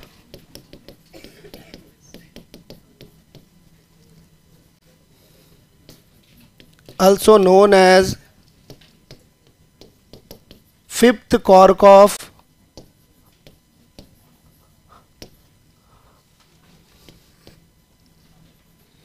fifth Korotkoff sound. Systolic को क्या कहेंगे, कॉर्कॉफ साउंड कहेंगे। कैसा साउंड है, फर्स्ट कॉर्कॉफ साउंड है, और जब साउंड गायब होने लगता है तो उसको अपन क्या बोलते हैं, फिफ्थ कॉर्कॉफ साउंड के नाम से जानते हैं। तो सिस्टोलिक बीपी और डायस्टोलिक बीपी आएगी। नेक्स्ट, इसके बीच का एक प्रेशर और होता है, ठीक है, जिसको बोलते हैं पल्स प्रेशर। क्या बोलते हैं, पल्स प्रेशर। तो pulse pressure is equal to systolic minus diastolic pressure. अगर इसका देखें नॉर्मली तो 120 में से कितने जाएंगे, 80 जाएंगे, पीछे कितना बचेगा, 40 mm ऑफ Hg, और ये 40 mm ऑफ Hg क्या रहेगा, आपका पल्स प्रेशर रहेगा। क्लियर, जो भी बीपी आएगी उसके हिसाब से करना है। अगर मैं कह दूं किसी का बीपी 140/90 है तो उसका पल्स प्रेशर कितना होगा, 140 में से 90 को घटा दो, कितना रहेगा, 50। तो इसका प्रेशर कितना हो गया, 50 mm ऑफ Hg इसका पल्स प्रेशर हो गया। रेडी, अब देखो, अब इसमें यहाँ पे जो भी आपने, ये तो नॉर्मल लिख दिया इसके रामायण जो थी। अब जब कभी भी आप बीपी लोगे तो उसमें कफ का क्या सीन है, कैसा कफ यूज करोगे, विड्थ कितनी होनी चाहिए, लेंथ कितनी होनी चाहिए, जिससे मैं बड़े की बीपी ले रहा हूं क्या मैं उसी कफ से छोटे की बीपी ले सकता हूं, अगर ले लिया तो क्या होगा, फॉल्स आएगी। तो फॉल्स आपको करनी नहीं है, इसके लिए आपको विड्थ और ये सभी पता होना जरूरी है। तो उसके लिए आपका है मेजरमेंट ऑफ कफ, क्या लिखना है, मेजरमेंट ऑफ बीपी कफ।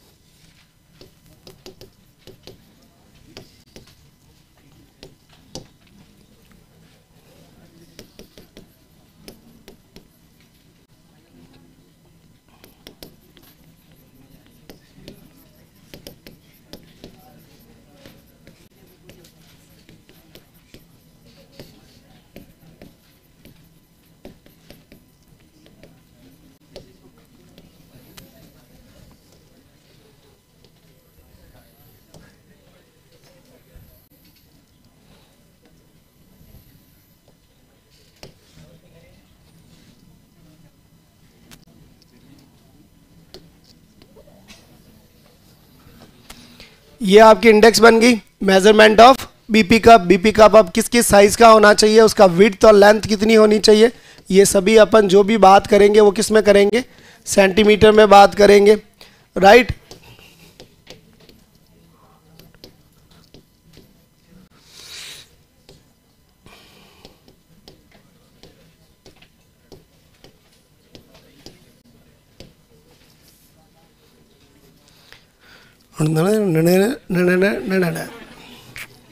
रटो अब इसको,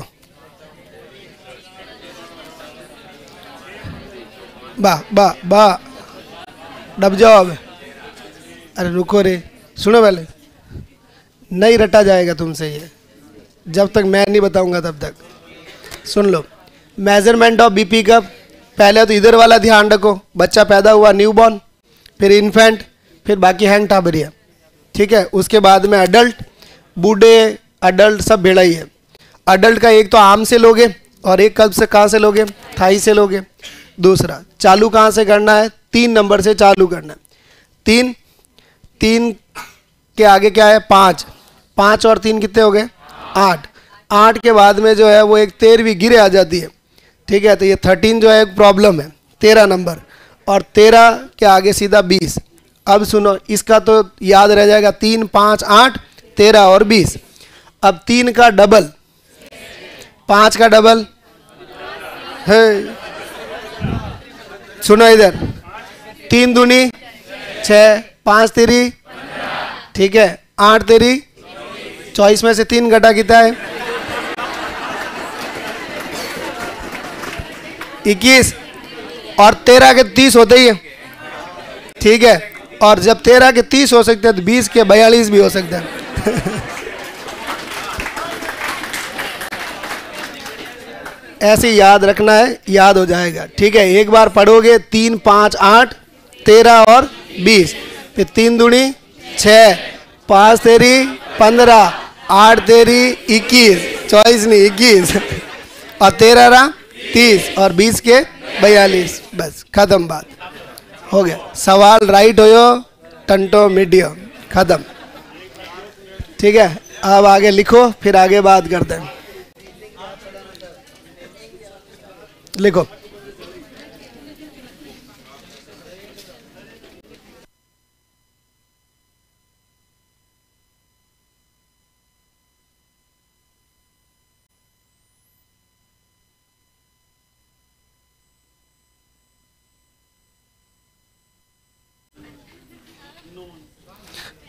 इसका कोई यूज नहीं है, पल्स प्रेशर का कोई यूज नहीं है। यूज जो है वो मीन आर्टीरियल प्रेशर का है, मैप का है। आप सवाल पूछे तभी मैं समझ गया था आप क्यों पूछ रहे, पर वो मतलब वो नहीं है, जो मतलब है वो मैप का है। पल्स प्रेशर सिर्फ अपन देख रहे हैं उसका डिफरेंस कितना है, ठीक है। अपने को जो सबसे ज़्यादा काम में आती है चीज़ वो मैप आती है, ठीक है, मीन आर्टीरियल आती है। उसको कैलकुलेट कैसे करते हैं उसका फॉर्मूला बताऊंगा, जल्दी लिखो भाई।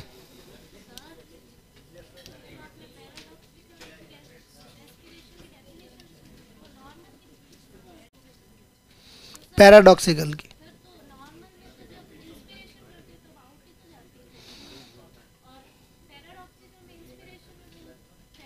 हाँ तो इनका, अच्छा अपन इनका ही नहीं लेगा, उल्टा लिखा है उसमें, अभी करेक्शन करते हैं।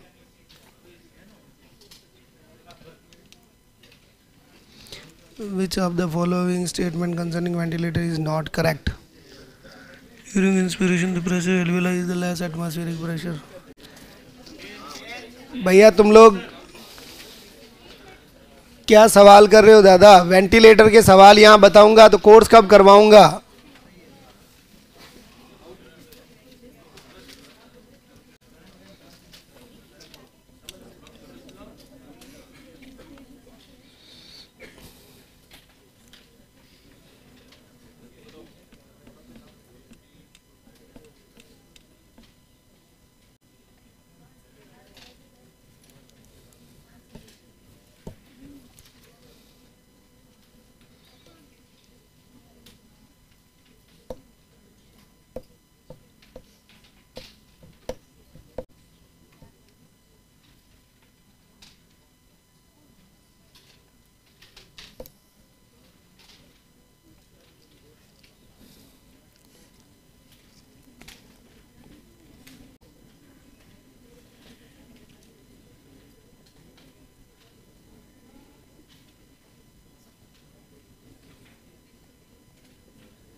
पेशेंट के हार्ट लेवल पे होना चाहिए।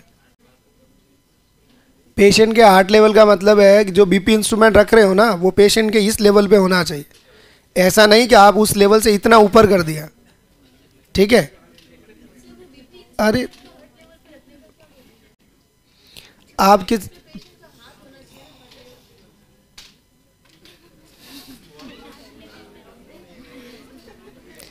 हार्ट लेवल का मतलब वो बीपी इंस्ट्रूमेंट का ही कह रहा है। वो पूरा इंस्ट्रूमेंट का मतलब ये है कि जो आपने अप्लाई किया है ना, वो कब हार्ट लेवल पे, और वो इंस्ट्रूमेंट उस लेवल में होना चाहिए।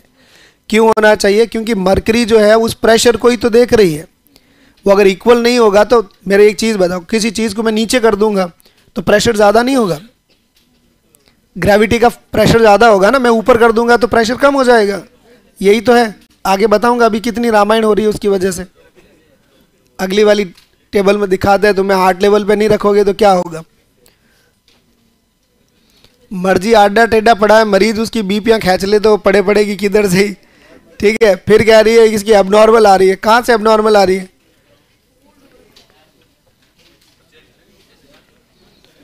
Location of antecubital fossa.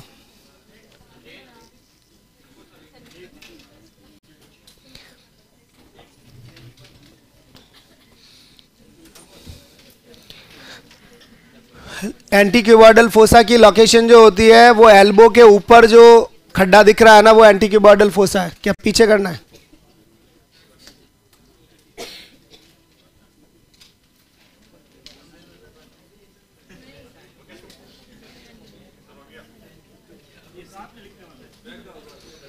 Done.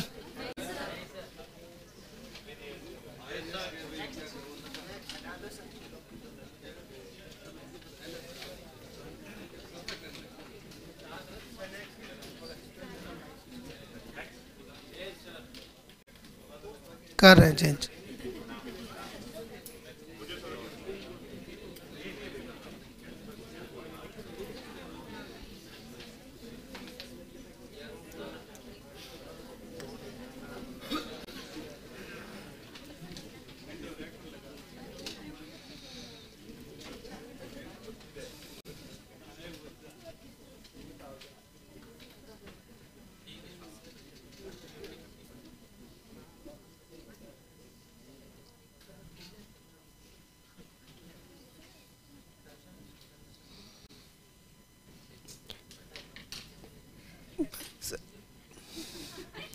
या तो तुमने काम नहीं किया हॉस्पिटल में तो पता नहीं। पेशेंट की बीपी लेते हुए हार्ट लेवल कैसे रहेगा? तुम्हारा हार्ट नहीं, मरीज का हार्ट, ठीक है। और जो मॉनिटर से बीपी लेते हो तो मॉनिटर कभी भी हार्ट लेवल पे नहीं रहेगा, ठीक है। मॉनिटर जो है उसमें तुम्हारी मरकरी वाला सिस्टम नहीं चल रहा है ना। जो मरकरी वाला सिस्टम चलता है उसमें ये फॉलो करते हैं। तुम्हारे मॉनिटर में जो है वो बीपी वाला ये है ही नहीं उसमें, मरकरी वाला सिस्टम। तो वो तो बीपी खींच लेगा बराबर कहीं से भी।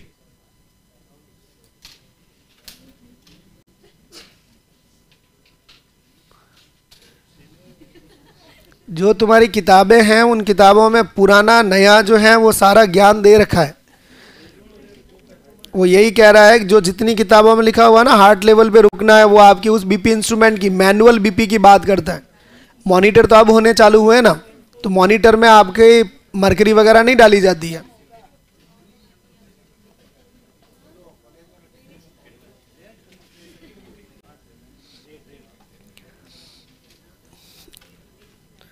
अशरफ जी, जो साउंड होता है फर्स्ट साउंड होता है, तो डायस्टोलिक सेकंड साउंड क्यों नहीं होता है? इसलिए नहीं होता है कि तुमने कभी बीपी ली होगी तब आपको एक चीज़ ऑब्जर्व की आपने। साउंड जो स्टार्ट होता है वो धीरे होता है, फिर वो तेज़ होता है, फिर और तेज़ होता है, फिर वो स्लो होता है, फिर वो गायब होता है। तो इसके बीच में ये जो दूसरा साउंड तेज़ होना, फिर स्लो होना, फिर एकदम गायब होना, तो ये अलग अलग साउंड्स हो जाते हैं। इसलिए वो लास्ट वाला साउंड पांचवा साउंड होता है, फिफ्थ साउंड, इसलिए उसको फिफ्थ साउंड बोलते हैं। सेकंड साउंड नहीं बोलेंगे।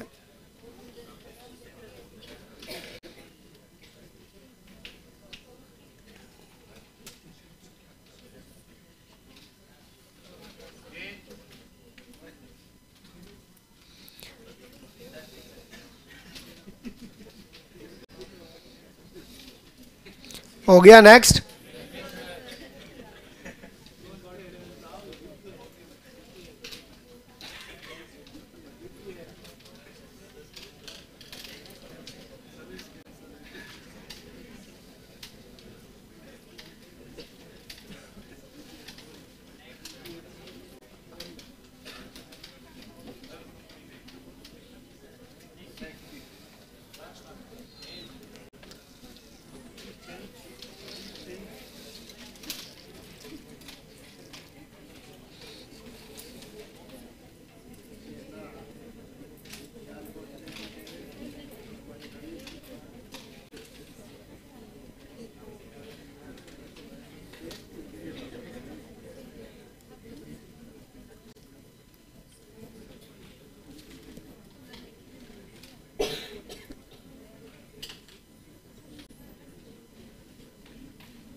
डन।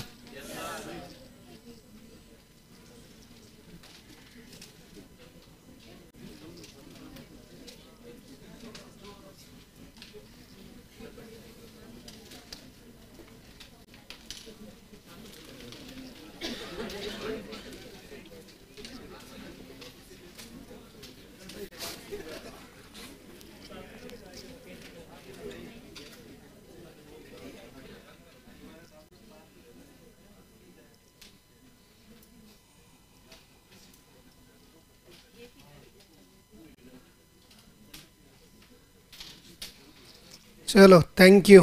बना दो और